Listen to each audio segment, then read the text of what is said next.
So Alia is not just our first guest. She's a living example of what it means to lead from authenticity. After years in the world of marketing and branding, she made a powerful shift into coaching, rooted not in trends, but in showing real life experiences. In just 2 years, she's grown a wellness brand that's both grounded and expansive, helping women reconnect with their potential, their stories, and their truth. What started as a personal mission for her quickly grew into leading retreats that weave together culture, community, and exploration.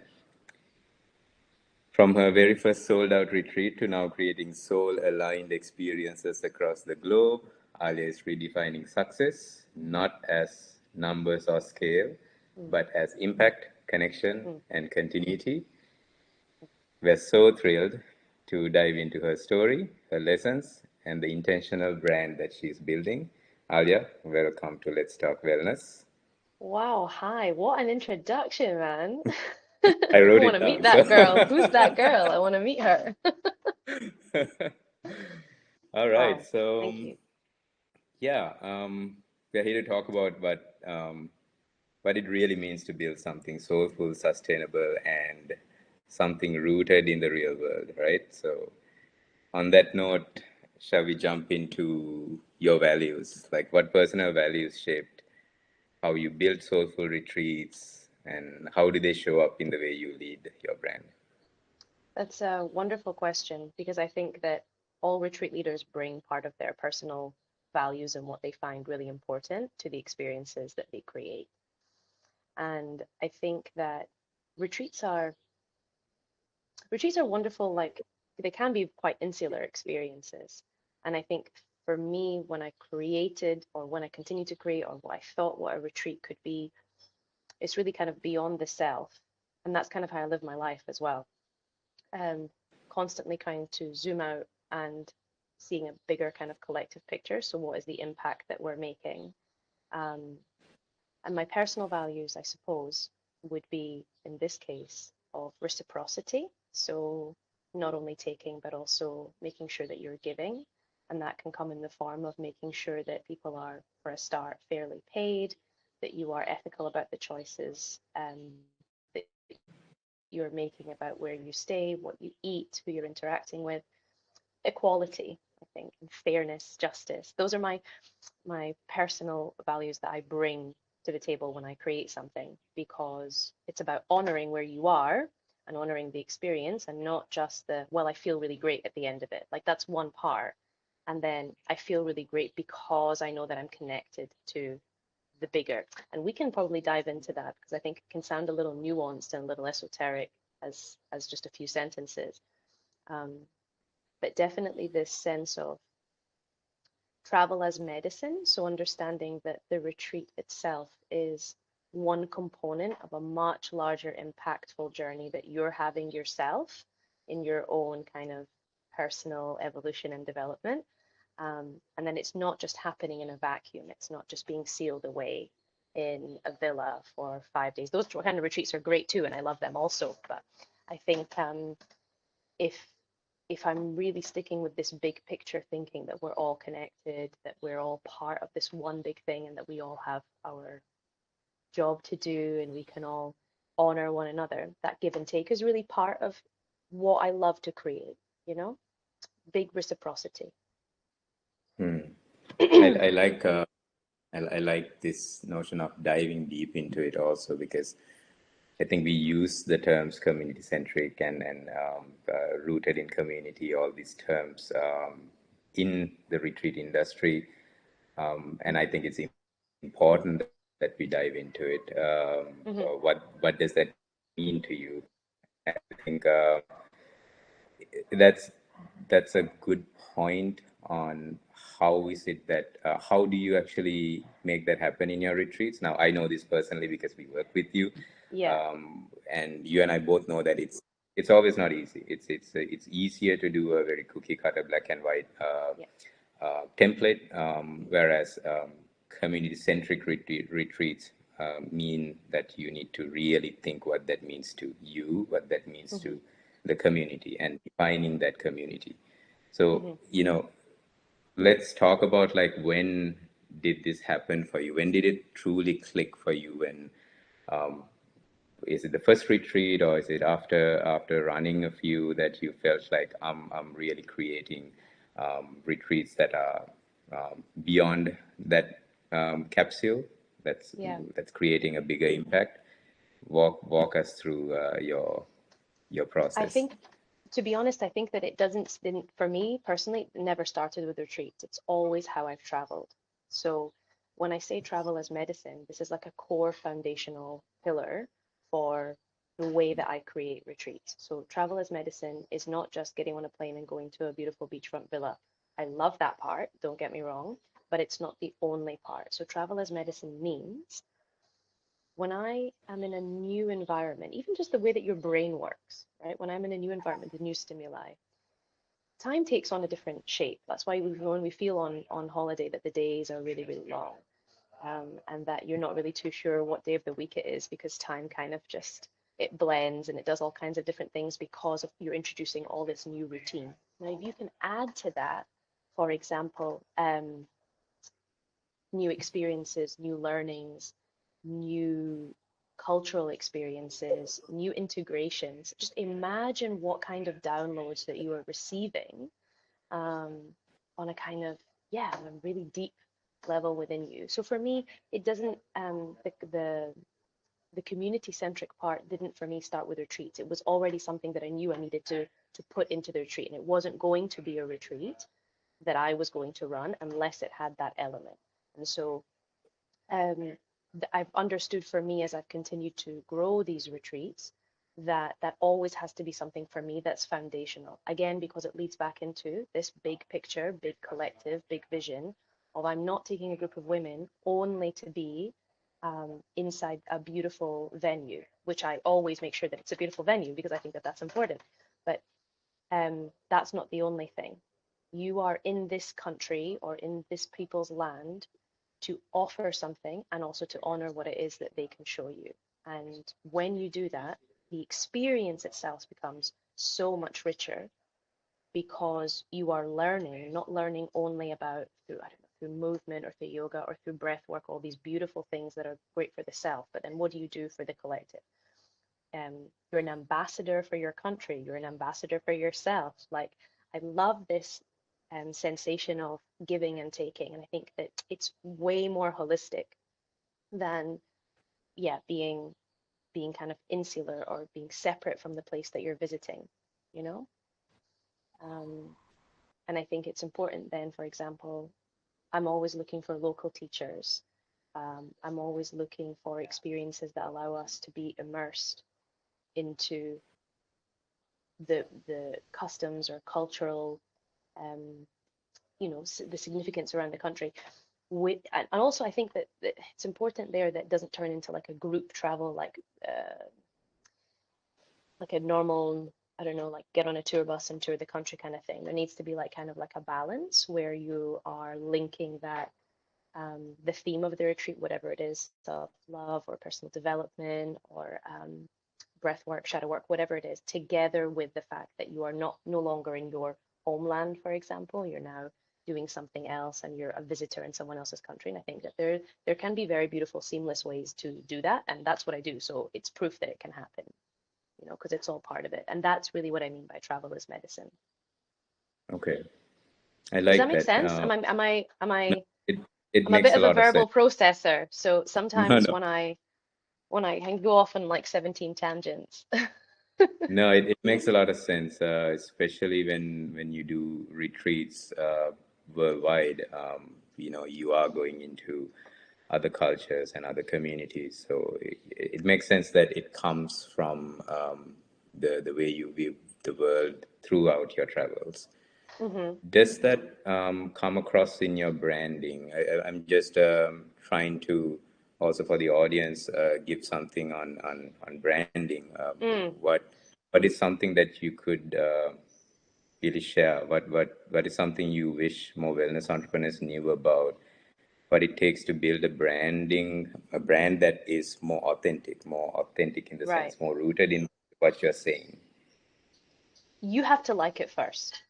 basically. You have to like it first. Like I don't tend to, or I don't actually, not even tend to, I don't host retreats, hold retreats, create retreats in places that I don't love, or places that typically I haven't visited before and been like, oh my God, this place is amazing. Like, wow, this is so interesting. This food is great. These people are great. We can learn so much from these elders. We can go and learn this folklore dance. We can, this place has incredible energy. I would love to, hold a women's circle here.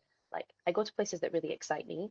It's easy to brand something that you love.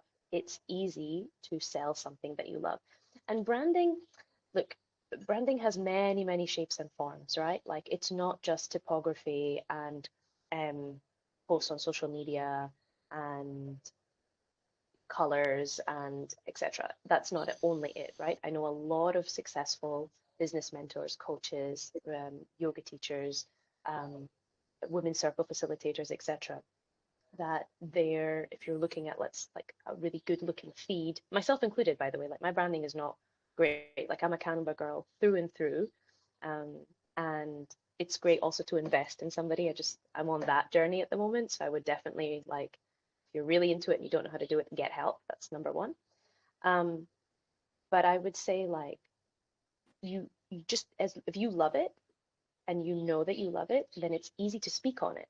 And I think that that authenticity can't really be taught. Like you already know it within yourself. Like there's a reason that the Sri Lanka retreats sell out faster than any of my other retreats because it's the longest love affair that I've had. So I'm going to Sri Lanka for like 25 years. So it's so easy for me to like pour from the heart into it because I genuinely love it. But it's the same for, Spain or now Mexico.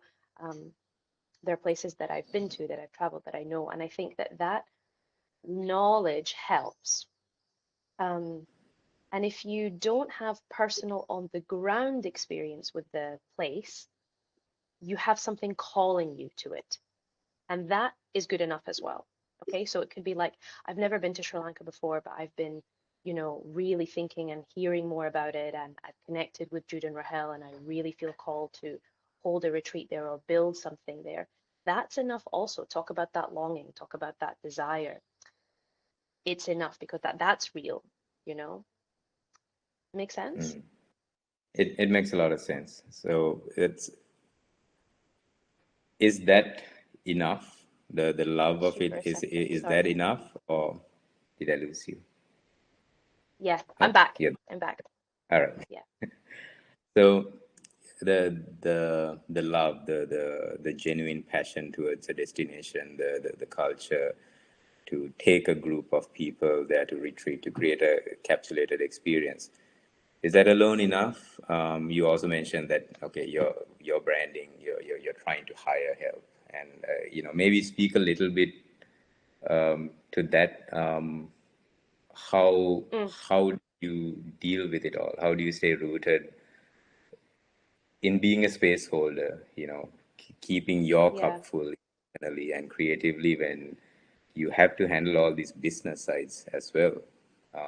How does Alia do things when the business side gets noisy and a bit overwhelming? Um, I'm back. I got a couple of phone calls in there and I have to like switch them off, Yeah. but I'm back. How do I deal with the overwhelm, like getting calls now from a client? Okay. Um, the I think what the important part is to come back to your why as a space holder. It's really tempting to get caught up in the world of like comparison and who else is doing it better and get caught up in like the really superficial stuff, which is, in my opinion, things like Instagram feeds, numbers of likes.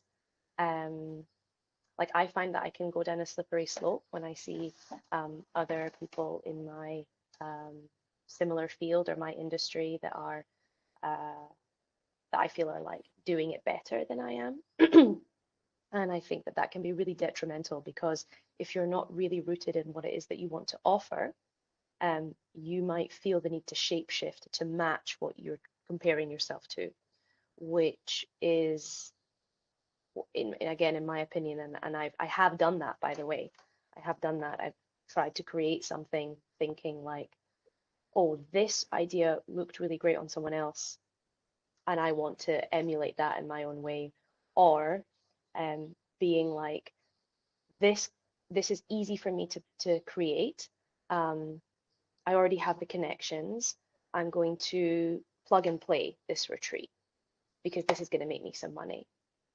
Those both times that I've tried that, one, it failed, and two, the second time I pulled it myself because it felt really inauthentic. And I think it's really important to remember your why. Like, why are you offering this? Why are you doing it?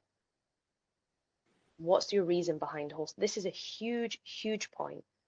Why? Why are you doing it? What's the reason behind it? What do you want to offer? Because that core offering is the value, is the pillar. And when you really that, and it can also bring you back to like that. That's kind of like an anchor. When you get caught up in the comparisons, etc., and you remember why you're doing it, it kind of trumps everything else because it's like, well, I don't need 25,000 followers or whatever. I created this for the X number of people, women, men, children, mothers, daughters, whoever you're creating the retreat for. I created this experience so that I can take what I've learned in my life that I know to be valuable and to create an experience for others so that they might feel the impact of my learnings and so that I can find purpose through my journey and share that with others.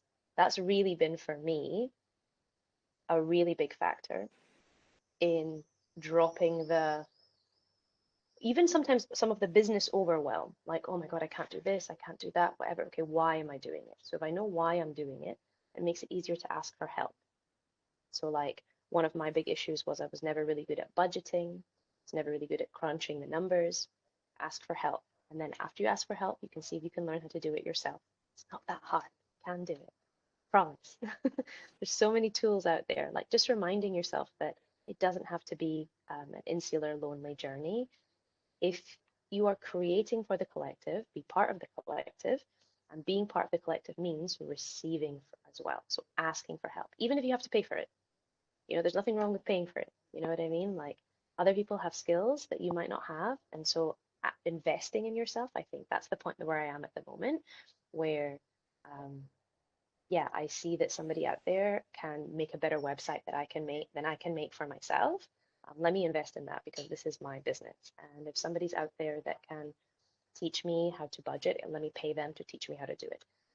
Let me treat myself the way that I expect a retreat participant to invest in me and in the experience that I'm giving. Love it. Ask for help. I think that's underrated. Um, why do you think that is? Why do we get overwhelmed by what others are doing? Is it I don't know, you tell you me. mentioned that If I had you mentioned that if when you feel inauthentic, Mm. it's often is it often because you feel like others are authentic, or is it because you're trying to catch up with this illusion of things that's out there? That's a really good question. I don't think it's because others are authentic. I think um, in the moments where I spiral, it's never really usually to do with that. It's usually like, oh, they look more successful than me. Um, I'm not making enough money. Um, that looks way more impressive on an Instagram feed than mine does. Like it's really quite superficial stuff and stuff that returns back to you. Like it really has nothing to do with the product and what you're selling and what you're creating. And I think again, coming back to your why, it absolutely must be foundational, and you need to know that before you create anything, because otherwise, what's the point? Because if we're being really honest, retreats are great, but none of us are millionaires from running retreats unless you are taking the soul out of it. Like I follow some wonderful, I suppose, well-intentioned um, accounts online by, really, I imagine that they're successful because I don't really know them, and social media is a fucking scam anyway. So um, I think, do I really want to take 30 women to somewhere and have, how much one-on-one time are you having with them? I mean, it depends on what you're doing, right? I mean, I'm coaching, so I'm a mindset coach and I'm menstrual cycle awareness facilitator and practitioner for women. So I need the one-on-one time. I couldn't imagine stretching myself so thin for 30 women, even if I had guest facilitators. Like, did they have enough time to be held, to be seen? Because that's the difference between retreat and just going on holiday, right? Because you're really doing it, it's intentional. Everybody has their own intention, but there's something that's drawing you into that space. And so I think as a retreat leader and facilitator, you also need to know your own limits, excuse me, and your own ability to provide, right? Because that's what you're doing. You're providing the space, the service, time, the energy, the witnessing, all of that, you know? I like that. I wanted to ask like what kind of a future that you would hope for the industry. But I think you answered that. If you want to add a few things, I would love to know. How can you be better at branding yourself, Mm. and how can others be better at branding as wellness leaders, wellness entrepreneurs? I think again, it's coming back to your why and losing the fear of looking cringe. That's been something that's really like um really big for me. Like coming and speaking, like I'm great in these one-on-one settings like this, but when I come to put myself online, sometimes I hide behind like a pretty post, and I still do that. And I think it's really important to be honest about that, um, rather than like coming out and really speaking about what it is that you do. And I'm becoming more comfortable with that as I'm more rooted in my why, like coming back all the time to my why. Like those two learnings that I had of canceling a retreat that I just felt was just a bit shit and didn't really align with who I was, and then also failing, really failing. I mean, losing money, everything, like it happens. It's not a big deal. You pick yourself up and you move on and sell at the next retreat, okay? But um, I think I've forgotten the question. Where was I? Um, Did I want to add anything about that? what? Did I want to add anything about how can I make myself Yeah. better? Yes. Yeah. Being honest with myself, losing the fear of being cringe, and people want to come to be with what you offer. And you need to be comfortable with knowing that, right? Because I think I also used to hide behind beautiful big venues.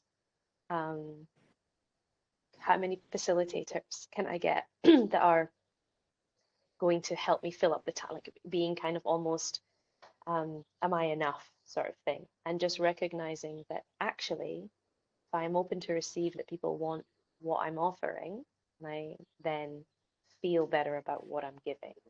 And that's, Mm, that's been a long-term sort of undulating journey um, mm, that I'm continuing to learn. And I think it's important. I mean, there might be some people that are watching right now from this group that are thinking, oh, that doesn't resonate with me. Like I know what I'm doing, and I know that people come to see me, and I have a solid, I have a solid service and I have a solid offering, and that is so beautiful. Please share that with others, how you stay rooted in that.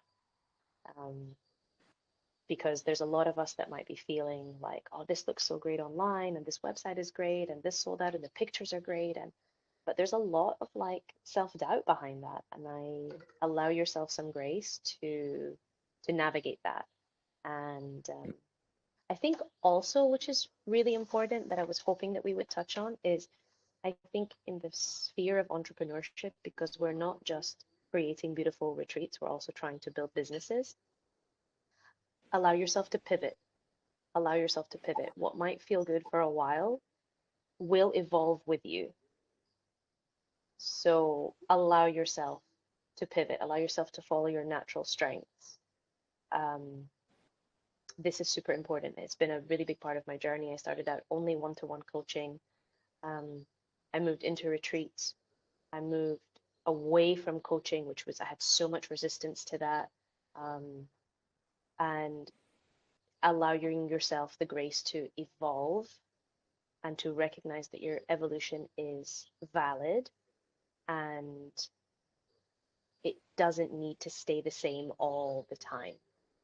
You can evolve out of your like pigeonhole and grow and expand, and it takes many different forms as a holistic wellness business. I mean, we preach that, so live it, you know? I love that. Yeah, for sure we preach that. So living it, I think we can end on that. I want to ask one last question. Sure. You can forget everything you know about wellness for a second. How would Hmm. you redefine the term wellness? Because I feel like it's such a loaded term. Try to come up with your own definition. It might sound really cheesy, but I would just say love. I know that sounds really cheesy, but I think when It's, it's so cheesy, isn't it? It's so on brand for me that I told you, lose the fear of the cringe because I was like, oh, love, really? Because I love everyone. I really do love everyone. I love these trees and I love this place. I even get like I get a little bit teary because I think that it's such an offering of love to yourself to let yourself grow and develop and create for others because you create something for them that's impactful. Love for unison, love for connection, love for humanity. And I know I'm getting really deep into it, but these are the values of why I create because what makes me so happy and so that I think, oh, really, it stops being about you. Obviously, it stops being about you. But, you know, one of the things that one of the girls on a retreat last year said, we had a circle at the end. I said, what was the most memorable part? Bearing in mind that I'd spent like months creating like workshops and all this stuff, and she said, "Oh, I got to eat the fig straight from the tree." Oh my God, I'm gonna cry thinking about it.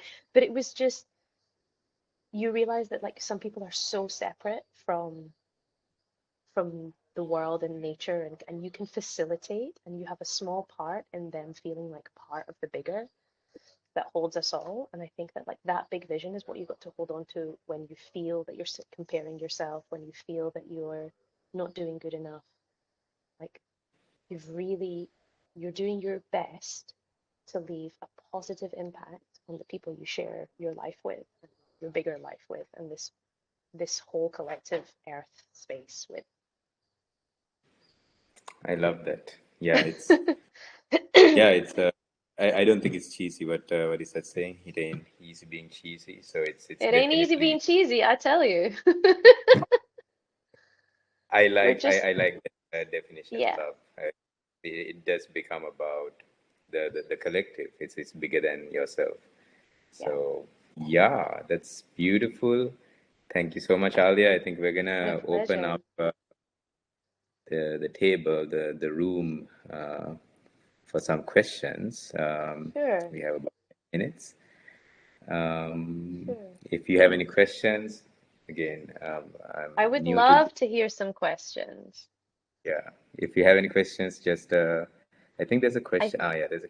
Yeah, There you you go. need to I think It's yeah, there we enabled. go. There we go. It is open. If you have any questions, just shoot. Alia is an open book, right? I would love, yeah, I would love, love, love, love to hear your questions. If you have any, you might not have any. Don't feel pressured. If they don't, that's also fine. They just Mm-hmm. finish orientation with us. So these are Oh, all great, these are great. all good bunch of people who want to run retreats in the future. Yeah. So I Yeah, think if you don't have any questions, that's totally fine. I hope that I haven't made it so nuanced and large that you haven't been able to take some meaning. I think the biggest thing is is the why. Why am I doing it? That will support you so much. And also knowing that your why might look different on a top surface. So you might have like new skills that you want to add to your why as you develop. But the really core bit, the really deep, deep, deep part that allowed you to come to this from the beginning won't change. It will, you can keep adding to it. So now I want to offer this, and now I want to offer this, and um, I want to involve this skill that I have, or I want to involve this person and what they can do, and I want to expand on that. So I think that that's okay if my why for this particular experience changes, in terms of like, the unique offering, the foundational bit will stay the same. I think that's a really important part to remember. I like that. I really like that. It's your true north. Yeah, I love it. All right. Thank you so much, Alia. my pleasure. We My absolute pleasure. are always grateful when you come and share your insights. Follow her if you yeah, if you're interested in branding, and if you're interested in Yes, her story, and she speaks a very special message to women. If you're interested in that, she's your girl. So yeah, we it's been will. a pleasure. Yeah, thank you so much. And yeah, we hope to see you in this space. I know it's a new space, and we're very grateful that you did this with us, but we hope to see your insights as a contributor in this space more and more. Absolutely, absolutely. I'm so, so, so, so thrilled to be here. This platform is what's been missing from this space. If I didn't already know you, I would be in the room watching and learning from you, because I think that what you do is important. And I know that, yes, it's not just because we're friends or because we work together, but I think we've always been really aligned on the impact on the collective that ethical, regenerative retreat tourism plays. Um, and I think the people in this platform and the people watching right now will also understand that, and do also understand that, and that's why they feel called um, to this space. And I just think it's a wonderful job, and I'm just so excited to follow along and be part of it. What an honor. Thank you, Alia. So Pleasure. we will see you soon, and thank you everyone else for Thank joining. you. Do tell everyone that this space exists, especially if they're in the wellness entrepreneurship space. We will be posting this in your emails as well. So if you want to watch it, share it, do that, and have a Yes. good weekend. Bye bye from Menorca. See you. Bye bye from Sri Lanka. Bye. Bye.